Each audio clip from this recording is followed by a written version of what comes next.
Magandang hapon po sa buong sandaigdigan at lalo-lalo na sa mahal na bansang Pilipinas. Dahil ngayon po ay araw ng Huwebes Santo at bukas po ay darating ang ating mahal na araw na Biyernes Santo. Muli po uling dumukal sa atin ang hiwaga at pinagdaanan ng ating mahal na Panginoon na tayo po lahat ay magalak sa mga nagaganap sa ating buhay. Dahil ito po taon-taon na ibinibigay sa atin at pinararamdam na ating mahal na Panginoon ang naganap na mga buhay na pinagdaanan sa landas ng buhay tungkol sa Panginoon. Kaya ngayon po, March 28, 2024, ang pahayag po ngayon ay babasahin ko para po maintindihan natin kung ano ang pakaliwa at pakanan sa damdamin ng tao na kung paano at dapat magpakatao at kung paano pa ang sunod-sunod nating detalye dapat gawin. Kahit na tayo ay nasa kalungkutan, nasa banig ng karamdaman, tayo ay huwag mawawala ng pag-asa dahil ang Diyos mahiwaga, malalim para sa atin. Hindi po tayo pababayaan na tayo lagi na lang lumuluha. Lagi tayong aaluin kung kayo nasa lugar at daan ng Panginoon. Pero pag po kayo ay nasa daan hindi diretso, hindi niyo po mararamdaman ang ganitong laing ibibigay ng ating mahal na Panginoon. Bumabati din po ako sa lahat ng mga nakarating dito na naituro ko na ang tungkol sa paglalabatiba. Alam ko po na marami na akong naturuan at tulungan na ang ibig ko sabihin kung hindi man nakararating dito, ako naman sumasagot sa mga pasintabi ng tawag. Dahil gusto ko po maintindihan ninyo yung aking nalalaman at para po makatulong naman din po tayo sa mga tao. Ang aking mabilis na pangungusap po sa ngayon doon po ako na nakapokus sa mga namamanas ang mga paa. Dahil ito po ang aking tuklas at ibabalita ko uli, nakapraso ngayon, na kapag po kayo may mga namamanas na, may bakterya na po kayo sa loob ng katawan. Kaya hindi na po kayo mag-atubili na magtatanong ano ba yung sakit nyo. Ang ibig sabihin ng minamanas, may bakterya nang nakakalat sa katawan. Dahil na sa ngayon, heto, nagtatag-init po kasi ngayon. Ang tangi ko pong masasabi, dagdagan ninyo ang paliligo paliligo. Itanong sa akin kung bakit. Kasi usong-uso po ang tigdas. Kaya, kinakailangan po na lagi tayo magbabasa ng tubig. Ang akin pong pabalita ngayon sana dibdibin ninyo. Kung tumutubo po ang inyong ang inyong bulutong, huwag niyo po agad papaliguan. Kasi kapag po yan pinaliguan nyo, mamamaga. Lalong kakalat at bibilis ang dakta ng bakterya sa loob ng katawan. Pero ang aking pong pagbabalita ngayon tungkol sa tigdas, kung meron po singkamas, kayo rin nyo yun at saka nyo po ipapatak sa mata para hindi po mabulag. Kasi meron pong mga bulutong na kapag tumubo sa loob ng mata, iyan po ang nakabubulag. Ngayon, ang pagpapatak naman po ng singkamas, kahit po 4 na beses maghapon. Lalo na po sa gabi, papatakan nyo din po ang inyong mga mata. Hindi naman po kailangan ito na ipadudoktor nyo agad. Itanong nyo sa akin kung bakit. Kasi pag ito po lumubog, lalong delikado, aalsa na lamang po ang inyong laman. Aalsa na lang sa laman at ito po delikado. Iyan po ang sinasabi na kapag lumubog ang bulutong, tigdas po at bulutong magkapatid yan. Magkaiba nga lang. Kaya lang nga po itong sa bulutong. Ibabalita ko rin po ito sa inyo na konektado po ito sa loob ng bituka. Ang loob po ng bituka nito ang tinatarget, ang likod po. At lalo po ang punong katawan ng lalaki man o babae. Kaya ngayon, ako po naririto na nangusap tungkol po dito sa karamdaman na bulutong at tigdas. Meron pong magandang pampaligo dito sa yung po bang kulantro. Ang bilang po sa aking naging karanasan at ako po 84 na. Marami na po akong naging karanasan at nakita. Kaya ko po na ibabalita sa inyo. Ang paliligo po nito, pag po nakaraan ng 4 na araw hanggang 6. Kung grabe po ang inyong bulutong hanggang 6 na araw, magtiis po kayo. Itanong niyo po sa akin, napakabaho po niya, napakalansa. At ako rin po ang magsasabi sa inyo na na-encounter ko na ito po palang bulutong may dali ring kagaw. Kaya kung maglalagay po kayo ng telang pula na nylon, makikita mo nagkutaw-kutaw po ang hanip niya, bakterya. Kaya ang aking pasubali sa inyo sana'y pakinggan ninyo sa kadahilanan na hindi po basta-basta ganyan lamang ang karamdamang iyan. Kaya kinakailangan din po na kung may sakit na bulutong, madalas nyo pong painumin ng tubig. Itanong nyo ulit sa akin kung bakit. Para po yung dakta ng katawan na loob sa bakterya ay lumabas po ng lumabas. At saka po i-straight nyo, wag po kayo yuyuko. Kasi pag nakulunod nyo po yung loob na yon, magiging hukot na po kayo, malimihasa, mahirap pa sa akin. Kasi po nangungulumpot din po yun. Kaya ang tagi ko po masasabi sa may mga karamdaman na bakterya na bulutong at saka tigdas, ang pangalagaan niyo po, aalu-aluin niyo po ang mga may sakit kasi po kinakailangan pong habulin yon at hindi po pang-hospital yon. Kapag po talagang ipahuhospital niyo, pag po yung lalamunan ay umuurong at hindi na makalunok ng laway, kailangan na po ang hospital para malapatan ng sangkap na gamot. Kaya ngayon, narinig ninyo ang aking target sa bulutong at saka sa tigdas, iisa po halos yan, magkapatid po yan. At kay ganda na ibinalita ko sa inyo na hindi nyo makakalimutan dahil mahirap pong ipaliwanag yan. Marami pong walang karanasan sa tigdas at saka sa bulutong. Kaya wag naman po ninyo ikakabit ang kung ano-ano na pampaalis ng peklat. Wag niyo kasi poison po yun. Lalo pong mamamaga yun. Lalo pong delikado yun. Kaya wag muna kayong gagalaw at magdasal kayo sa Panginoon. At ang ibig ko po sabihin, kung kayo'y maliligo, lalo na po kung nagkaroon ng tigdas at saka bulutong, kulantro po, bibili po yun sa mutika. Ang ibig ko sabihin, superstitious belief na ating kinasundan, kinamulatan, para po banligtas kung kayo ay gumamit ng kulantro. At saka huwag niyo pong pa-i-injectionan yan kasi pag po yan ay lubog, delikado po, mamamaga na lang po ang buong katawan na hindi nyo kayang ipaliwanag. Iyan pala. At yan din po, sasabihin ko sa inyo na yan ay kumukonektado rin po sa dibdib na madalas pong hindi makahinga. At ang tinatarget po nito yung likod, yung spinal. Kaya kung kayo man dadapuan ng bulutong, naririto ang Mother pa rin na nagpapaliwanag sa inyo tungkol sa karindaman at binumuklat na isa-isa at pinaliliwanag sa madlang people ang lahat ng bagay. Sa madalit salita po talaga po tayo po nag-uusap tungkol sa bulutong. Kung itatanong niyo naman po sa akin, marami pong nagtanong sa isip ngayon, saan po ba Mother pa rin nanggagaling ang bulutong?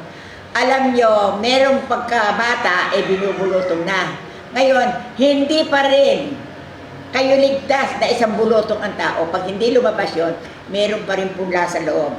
Yan pala ang tinatawag na may punla sa loob ng bulutong. Kaya kung sakaling man na ibinalita ko sa inyo sa pamagitan ng mensahe ng ating mga Panginoon, lalo ngayon sa tag-init, kinakailangan kung mamarapati ninyo hanggang 3 beses ay maliligo kayo ng masuban, nang yung laman nyo hindi umalsa. At uminom kayo ng kalamansi, at maglaga din kayo ng luya. At gamot din po pala ang nilagang sibuyas. Nananawagan po ako sa nabasa ko po rito sa pabalita sa araw ng Huwebes Santo. Maganda po pala maglalaga rin po kayo na sibuyas. Kasi yun daw po sibuyas, nakapagpapalabas ng hangin, nakapagpapadighay daw po ang sibuyas. Kung kayo po ay magluluto ng 10 baso, kinakailangan po 4 na sibuyas po ang gayatin nyo at isahog nyo doon. Lagyan daw po niyang konting asukal. Matapos na ibanalita ni Mother pa rin ang karamdamang ito na isang pagpapala ng Diyos na kinakailangan. At kinakailangan din na lakasan ng inom ng tubig para magtrabaho ang bato, malinis, maagapan, na hindi masuksok ang bakterya at na hindi tumuloy ang manas. Ang manas po ang pinakamatinding kalaban dito po sa bulutong. Kinakailangan din na inom ng tubig hanggang merong bulutong. At kay ganda ng binuklat ng Diyos para sa mga tao tungkol sa bulutong at tigdas. Isang maligaya rin pagpasok para maintindihan nyo kung ano ang kabuluhan ng Huwebes Santo. At ibibigay din ang pakahulugan ng araw ng Biyernes Santo. Kaya kung kayo man ay nakikinig sa araw na ito, buksan ninyo ang tenga nyo, mga anak kong nabilang, at narito ako na magpapaliwanag ako sa inyo sa magandang pamamaraan at sitwasyon para sa mamamayang Pilipino. Eto na po. Kaya lang po wala tayong magagawa, idinugtong din po dito na marami po ngayon na may karamdaman tungkol sa kababaihan, na masakit ang balakang, na makikirot. Dagdagan nyo po ang paniniwala at yung punlangis at labatiba makakahusay. Kaya nga lang na sinasabi ko sa inyo, mahirap pong magdunong-dunungan. Kaya kung napapanood nyo si Mother Paring, huwag nyo na pong pagawa sa iba, at kung saan po dumago kapalaran ang ginawa ninyo, bebindisyon na po sa inyo ang Diyos. Hindi nyo po arok kung kayo ang maglalabatiba at magdudunong-dunungan kayo. Hindi nyo alam ang nararamdaman na isang may karamdaman. Kaya ang tangi lang po makapag-uutos dito yung may karamdaman. Ang sitwasyon lang po na nilalabatiba, lalo-lalo na po yung minamanas. Ang ibig sabihin po nito, pag po nagbara na doon sa pinakadaanan ng bahay tae at hindi na po nakapasok doon, hindi na po mahahabol ang manas. Kaya po, ang tangi ko pong masasabi sa inyo, habulin niyong mabuti, lakasan niyo inom ng tubig, uminom kayo ng langis, maglabatiba kayo, at naririnig niyo naman kung paano ang gagawin na ipinapaliwanag ni Mother Paring ang pakaliwa at pakanan para hindi naman masyadong lumuha ang mga tao. Aking mga anak, kayo ay tinawagan ko ng puspusan at lubusan. Kaya kung sakali man na ito ang hasik ng karamdaman sa pangkasalukuyan ngayon, na malaki na ang tiyan, minamanas pa, at lubos-los pa ang ari. At kung sakali naman sa lalaki, lubos-los. Sa babae naman po, nananawagan din po ako dito, na namamaga din po ang puwerta. At kapag po ito'y namagana yung daanan ng ihi, mahirap na po. Ano gagawin nyo? Pa-ooperahan nyo na naman. Palalagay nyo na naman ng ipakekemo nyo na naman. Maraming gastos. Kaya kung ako po man po ay nananawagan sa inyo, hindi po masama na kayo ay magkubat na 2 beses isang buwan para po ang bakteryang ito ay nalulunasan. Ang pagganap po ng bakterya, maliligo muna po kayo, iinom kayo ng 2 basong tubig. Pagkatapos po, magpapakulo kayo ng 1 litrong tubig. Lagyan nyo po ito ng 3 sibuyas, 10 kalamansi, 1 mix na maliit at konting asin. Ilagay nyo na po sa inodoro at good for 1.5 minutes. Ang kinasasakupan po ng kubat na ito ay tungkol din po sa mga lalaki at babae na merong almoranas. Ang kinasasakupan din po nito ay ang mga babaeng merong buwa. Kaya po kung ito man ay sinabi ko sa inyo, pakinggan nyo na lamang itong aking sinasabi na hindi po lumilipas ang panahon sa pagsasalita ni Mother Paring para po magkaroon naman kayo ng kaprasong panlaban sa bakterya. Hindi yung hindi iintayin nyo na lang ang karamdaman. At hinahabol din po ni Mother Paring ang balita dito na hindi ang lahat ng kulani pa-ooperahan ninyo. Kapag merong hindi umaandar sa inyo, may kulani sa singit, may kulani sa kilikili, may kulani sa leeg, delikado po pag ito ay na-opera. Kaya isang maligayang pagpasok ng Diyos sa araw ng Huwebes Santo na kinakailangan maintindihan ng mamamayang Pilipino kung ano ang sangkap at sanhi at kung bakit nagkakaganito ang mga karamdamang kalawakan. Wala naman po makapagpapaliwanag sa inyo maliban si Mother Paring.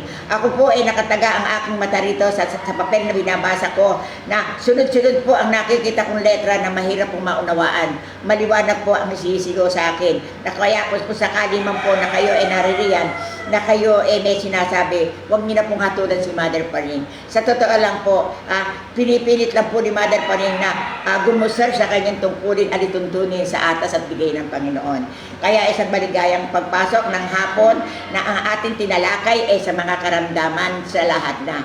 Nananawagan din po ako, lalo na yung mga may diabetes, huwag niyo pong pabayaan na maipon sa loob ng bitukan ninyo ang bakterya. At kapag po ito uminom kayo ng langis at naglabatiba po kayo, lalabas po ang mga 2 kilong napakababaho. Napakababaho po nito. Kaya nga po sinasabi ko sa inyo na hindi ninyo sukat akalain na itong bakterya pala na ito diabetes na nakapending lamang sa loob ng tiyan na mamamaga ang tuhod, mamanasin na. Ano kahihinat na nyo? Dead ball. Kaya ang aking po natuklas dito sa karamdaman sa araw na ito, isang mahiwagang paliwanag sa araw ng Huwebes Santo na kinakailangan po na pagmalasakitan ninyo ang mga taong may karamdaman, lalo-lalo na po yung may fistula, bakterya din po yan, lalo na mga lalaking may prostate, bakterya din po yan.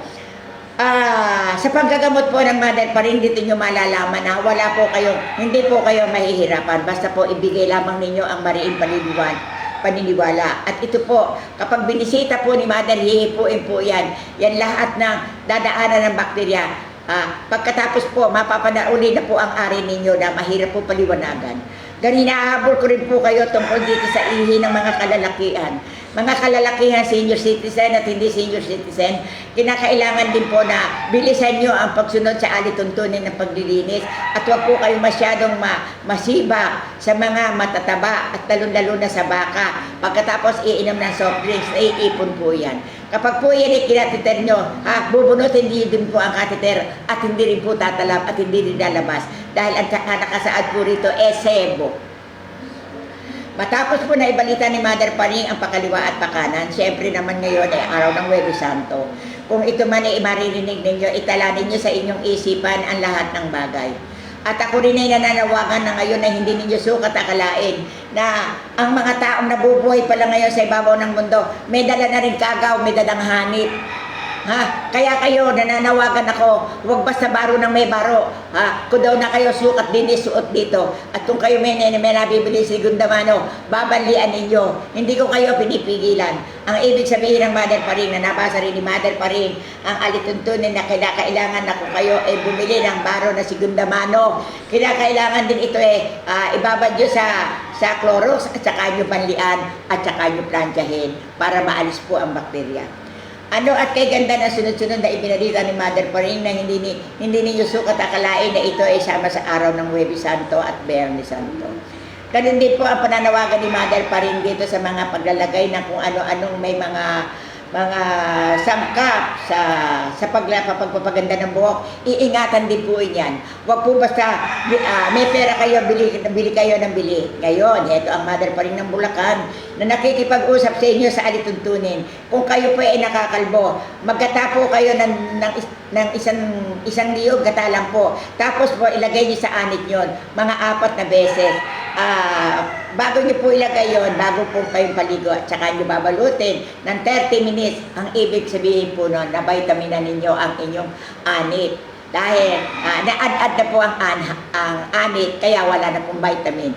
Kaya basta po maniwala lamang kayo, Diyos ang patnubay, paniwalaan sa lahat ng magandang ikot at salaysay. Ibibigay din po rito sa mga nakakalbo, nalulugas ang buhok, at yung nangungulak din ng mga buhok. Ito po, binigay din ng Diyos sa araw na ito. Kumuha po kayo ng 2 itlog ng native or yung itlog na pangkaraniwan. Itapon nyo po yung klaro. Ang gamitin lamang po nyo ay yung pula. Tapos po, pahiran nyo po lahat, i-brush nyo po dito. Tapos, kulumbungan nyo ng 1 oras or 30 minutes. Gawin nyo lang po ito ng mga 4 na beses. Tandaan nyo po, makikita nyo ang buhok ninyo very shiny, na makisap at napakaganda. At kay ganda na ibinigkas ng Diyos kay Mother Paring para maintindihan sa araw na ito ang tunay na liwanag ng gamutan at pagpapaganot. Nananawagan din po si Mother Paring na doon po nag-a-apartment lang. Hindi na po nauunat ang mga litid. Medyo po pag-abay, lalamas-lamasin nyo po yung paan ninyo, yung muscle ninyo, kayo na lang. Kasi kung pahihilot nyo, maraming nanghihilot na hindi naiintindihan ang pakaliwa at pakanan. Ine-ehersisyo mabuti ang mga laman nyo. Hindi nyo alam na iyon ay kapag nakaraan, nakakapinsala. Nananawagan din po si Mother Paring sa mga barbero na huwag po pinaiikot ang ulo, yung ugat. Ako na po ang magsasabi sa inyo, pag po nagalaw yung left and right niyo, bumilang lang po kayo mga 3 taon, 4 na taon, paralitiko na po kayong lahat.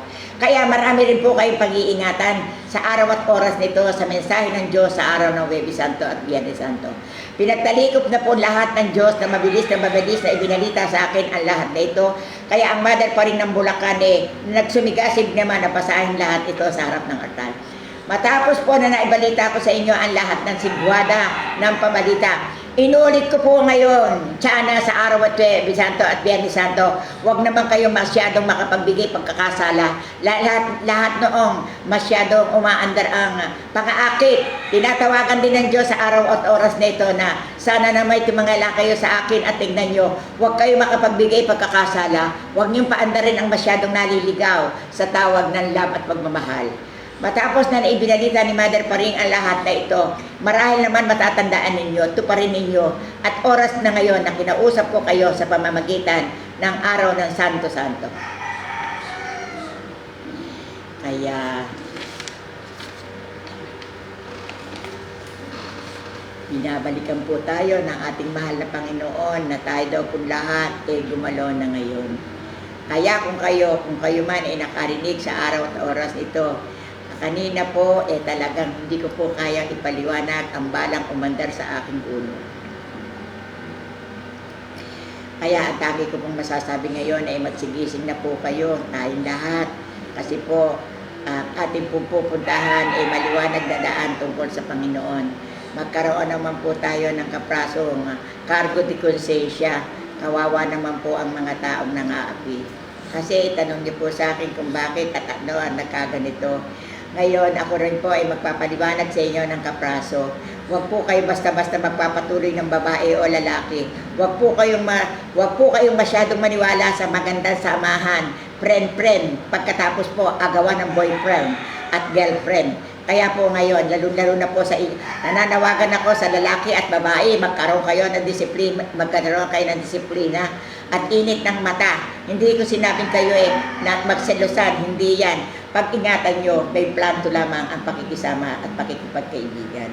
At kung hindi naman dapat na lagi nagkikita ang magkakaibigan, lalo na kung importante lamang, ito lang ang sabi at babalita ng ating mahal na Panginoon na sinabi kay Mother Paring na ito ang kanyang basahin para maintindihan ang pakaliwa at pakanan. Matapos na binasa ko aking mga anak ang lahat na ito, inuusad ko na kayong dahan-dahan para mapunta kayo sa magandang paraiso ng Diyos.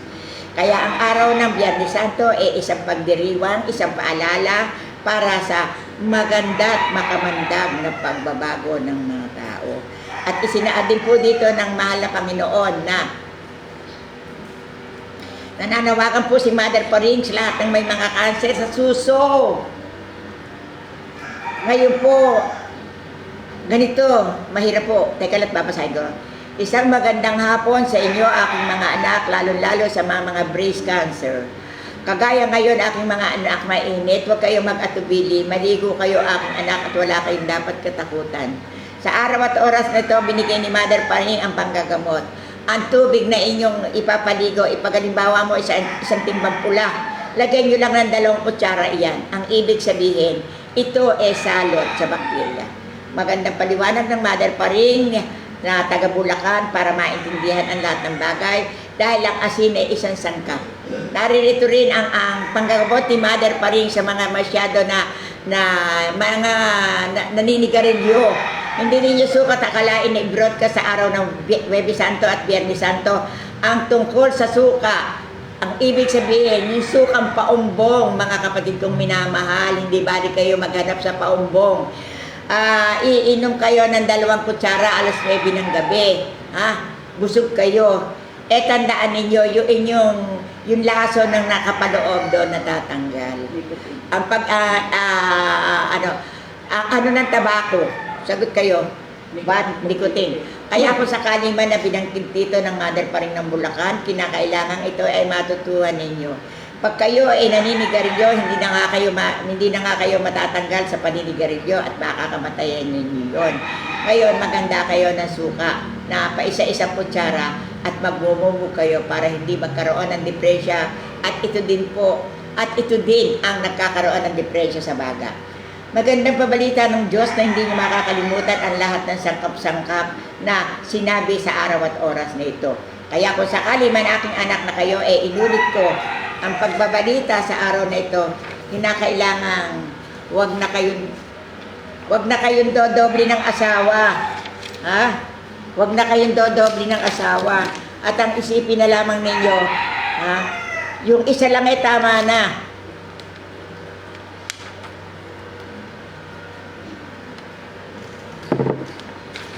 Matapos na isinaad dito na sa araw na ito, tinawagan kayo sa papel kasulatan na huwag na kayong magdoble-doble ng asawa. Pirmihin nyo na isip ninyo. Kasi ang anumang bagay na masakit na ginawa sa kapwa ninyo, ang mabigat nito yung ganti. Kung ngayon nakahalaka kayo, bukas makalawan nakanguso kayo sa bigat ng problema na dumapo sa inyo. Basta inaakala ninyo aking mga anak na hindi tama, umatras na kayo. Ganon din naman sa pangaagaw ng mga lupa at anumang mga bagay na kabuhayan at mga panloloko. Nananawagan din si Mother Paring sa mga maraming ngayon na nangagancho tungkol sa pagpapautang. Magbigay kakay sa akin ng 1,000 at pauutangan ko kayo. Nga lang 1,000, kinunahan nila, sila pa magpapautang. Kaya mga kapatid kong minamahal, sa araw at oras nito, na araw ng Biyernes Santo at Huwebes Santo, huwag na kayong masyadong magtiwala. Hindi na kayo bata, hindi na kayo sulsulin. Marami nang nagdaan, maraming dikas na manloloko. Magandang makisama, maganda buladas, pero yung pala manggagadyo. At ang bigkas ng Mother Paring ng Bulacan ay isang makasaysayan sa ibabaw ng mundo na halos pag-iingat ang ating gagawin para mapunta tayo sa magandang kalalagyan. Huwag natin pabayaan tayo ay malugmok sa pagkakasala at kamalian. Pag inaakala natin na at tayo, ipaghalimbawa mo, nagiinuman at kayo'y nakiraan lang, huwag kayo uupo at makikipag-inom. Mga kapatid kong minamahal, hindi maganda yan. Hindi naman kayo kasahod doon. Huwag kayong manggigipi. Ang ibig sabihin ng ating mahal na Panginoon, kung hindi kayo nakarolyo sa hanay ng lamesa, huwag kayong dumog na. At sasabihin din ng Mother Paring sa araw ng Biyernes Santo, kung kayo ay hindi kailangan, huwag kayo nagpipresenta na inyong katawan. Lalo kung hindi kayo tinatawagan, hindi kayo inaaba.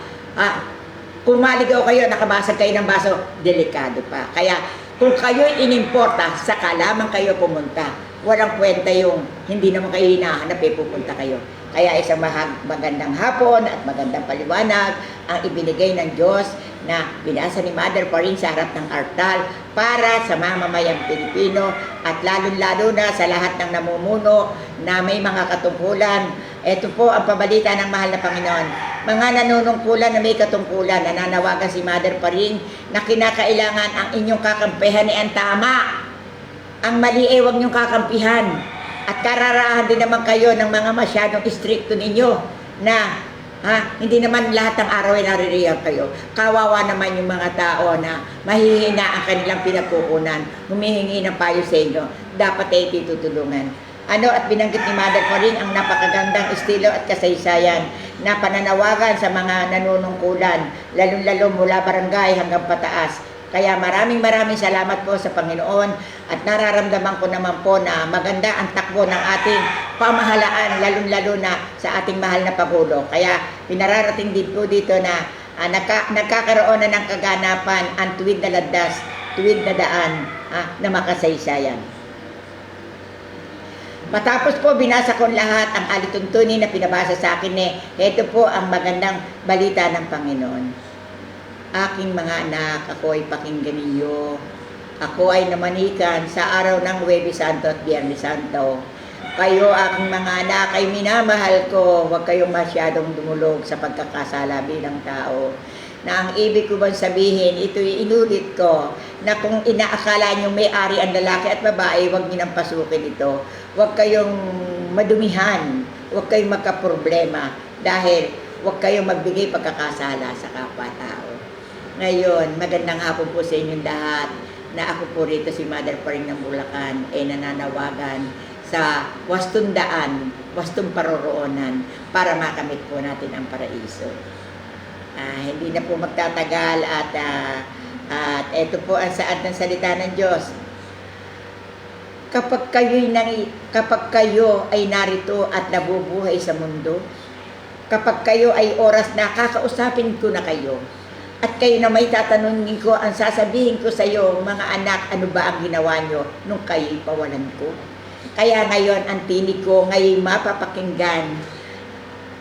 Maligayang araw, palipad ng may kapal. Kaya kung sakali man kayo ay may katanungan, Mother pa rin ng Bulacan, Diyos ang namamatnubay.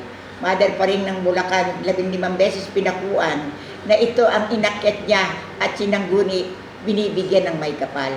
At ito kung siya nagsasalita, siya'y tinutukuran, di makakalimutan ng madlang tao, madlang tao sa buong mundo ang kanyang istorya. Nagmamahal si Mother pa rin, at kung sakaling kayo ay may tanong, nariyan po ang aking Facebook at YouTube.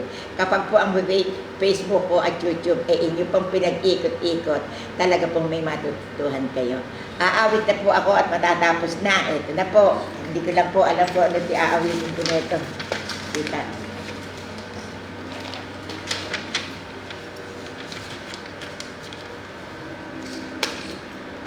Ano at sadyang kay ganda, pinaliwanag kung talaga, maintindihan nyo naman sana. Sadyang magagandang letra, pabuya ko at padama. Matapos na napakinggan ang lahat ng bagay-bagay, ang Diyos laging nakatanaw. Tunay di nyo malilimutan ito at kung nasa saan. Ako mga anak ay pakinggan, kung kayo'y may katanungan, naririto ang kasagutan. Ang Diyos laging nakadantay at sa inyo'y naglalakbay. Kung kayo man may katanungan, ako'y sadyang naririto. Kayo na may tinanaw ko, sinasagot patotoo. Mga anak, subaybayan nyo. Matapos na napakinggan ang lahat letrang pinawalan, habilin ko ay narito. Paulit-ulit na totoo, huwag niyong akitin ang hindi inyo. Kaya ngayon pakinggan niyo, paliwanag ko sa inyo. Tunay namang niresa ko, di malilimutan ng tao, pinahayag kong todong-todo. Ano ngayon ang sagot niyo, mga anak, pakinggan niyo. Sumigaw akong dadong-dado, niliwanag ko ng todo ang estilo pahayag ko. Matapos na napakinggan at binanggit kung totoo ang masakit sa kapwa niyo, huwag niyong kubabawin na ito, huwag niyong saktan todong-todo. Pananawagan ng babae na talagang taga Bulacan, lalo sa bansang mga nandayuhan. Huwag niyong samantalahin todong-todo pang-aapi sa kasama ninyo. Ano at kay ganda, at kayo'y aking inawitan. Mga anak ko'y narito, na kayo'y aking tinatawagan. Kung sakali man din naman, at kayo ay tinamaan, pag-aralang mabuti nang hindi masakitan ang kaloobong bilang tao. Yung ito'y narinig nyo, at kayo'y aking tinawagan. Hindi biro mga anak, ang letra duklay-duklay binitiwan. Ang Diyos ngayon'y nakataya, tunay na di ninyo malilimutan. Araw ng Huwebes Santo at sadyang Biyernes Santo, nag-aabang ako sa inyo. Medyo sadyang may kalaliman ang harana ko sa tao.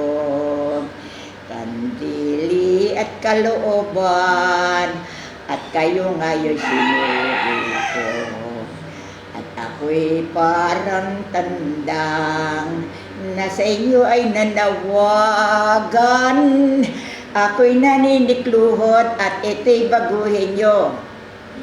Ayusin nyo ng mainam. Mga anak kong minamahal, At ngayon ako ay naririto, ang kumpol ng pagmamahal, ito sa inyo isinino ko. Kung kayo'y nasa kahirapan, ang lungkot sana'y bitiwan, at mayroon rin ding pagkakataon ng inyong buhay at ang Diyos ang patnubay. Ano nga'yo'y narinig nyo na kayo'y tunay na hinaran ako.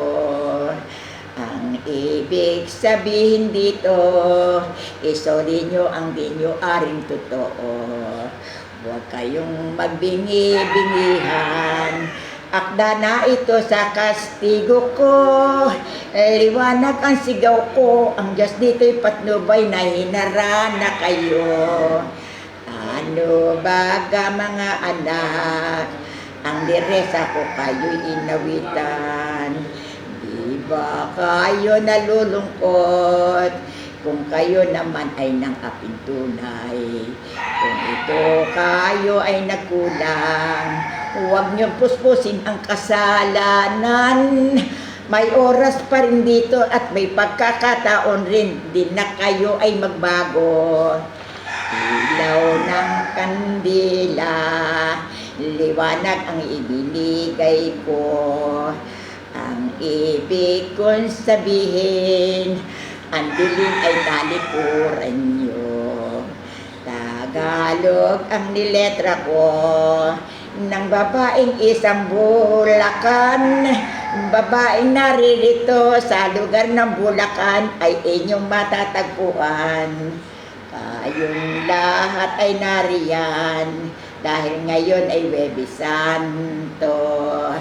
Masinamantala ko ito para marinig sa buong mundo. Di lamang iisa sampo ang lumuluha sa mundo.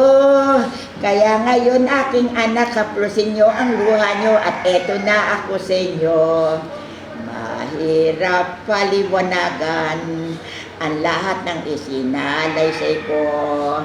Mother paring ng Bulacan, binasa lamang na itong todong-todo. At sa harap ng altar, itikay ng lahat isinalaysay. Di ninyo malilimot, paulit-ulit dito ang pangangaral ko sa inyo. Ang sagot ko ay kay ganda, rito sa harana ko sa inyo. Kayo na rin din ang bahala kung ano tibok ng puso nyo. Kaya lamang aking mga anak, tumanggap kayo ng kasalanan nyo. May oras pa rin kayo, sa oras ng pagbabago ang Diyos ang makakasama nyo. Ako po si Mother pa rin, na ngayon sa inyo'y nagsalaysay. Napakasakit po ng sadya, pinaluhan ninyo ang pamilya. Marami pong nasaktan, lalo ngayon sa loob ng simbahan. Marami ang nakaluhot, sila'y nagdarasal doon at ang sabi ay ganito: mahal na Panginoon, sana po ako'y tulungan niyo. Asawa ko na umalis, magbago ng isip ako ay balikan. Kaya ngayon mga anak ko, maghunos dili naman sana kayo. Huwag kayong malublob sa pagkakasala, ang Diyos ang pakinggan nyo. Matapos na narinig nyo na kayo'y aking inarasan, dahil aking mga anak hindi gawa-gawa ang salaysay. Mother pa rin ng Bulacan, tunay lamang po siya'y nautusan. Sumusunod siya sa lahat ng tawag at katok ng Panginoon. Ano at kay ganda ang haranang binitiwan. Mga murang kabataan, ito naman sana'y pag-aralan. Kung may mga antig sa inyo na kayo'y liligawan, Huwag ninyong papansinin ang may mga asawa't may pananagutan. Akda at himala, ngayon ito'y narinig nyo. Babaeng taga Bulacan ay sadya lamang nautusan. Hindi lamang sa gamutan, ang susi siya ay binuksan. Siminamantala ng Diyos ang araw na ito para isip niyo'y mabuksan. Kung sakali man daw po na ang awit kong ito, kayo na raw po ang umintindi kung ano nilalaman. Sa totoo lang po ito, hanggang ako po ay nasa harap ng altar, ito po ang paramdam niya sa akin. Ito po ang mabilis niyang salita. Ako anak ay nanawagan, kayong lahat ay naririyan. Kaya ang isip niyo naman aking anak, sana naman ay umandar. Hindi pa ang huli ang pagbabago.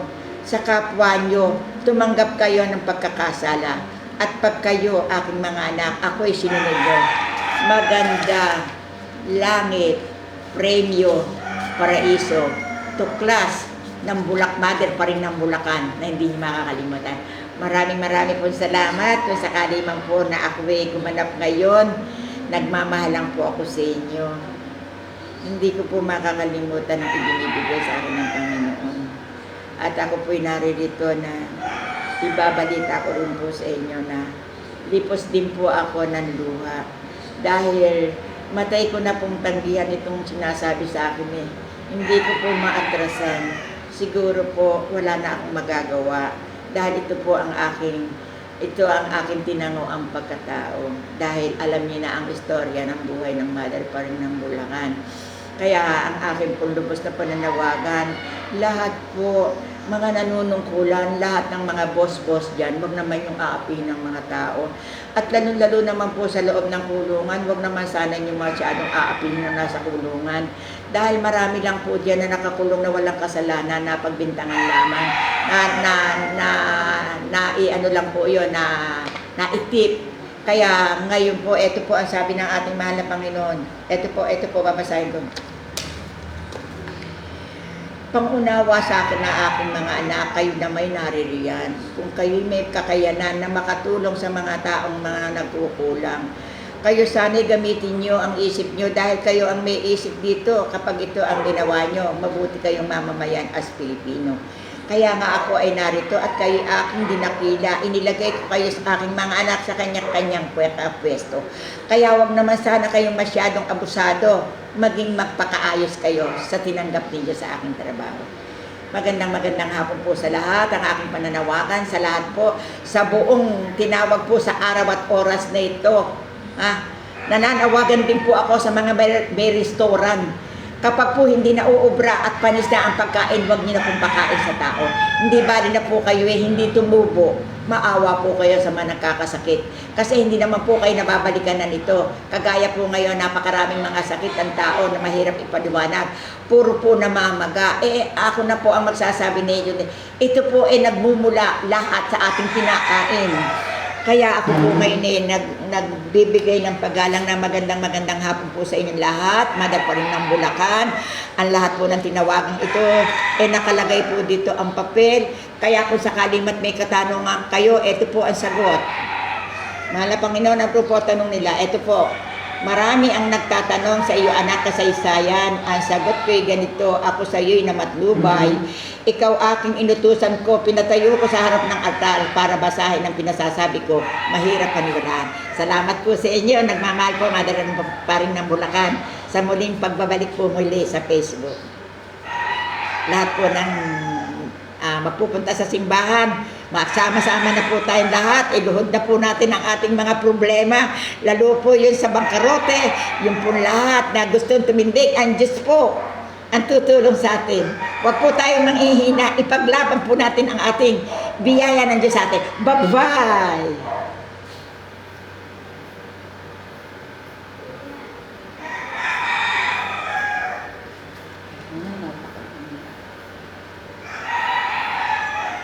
Picture mo sa bangka. Sandali lang po. May na po internet. Salamat, Maria Reggie. Salpa.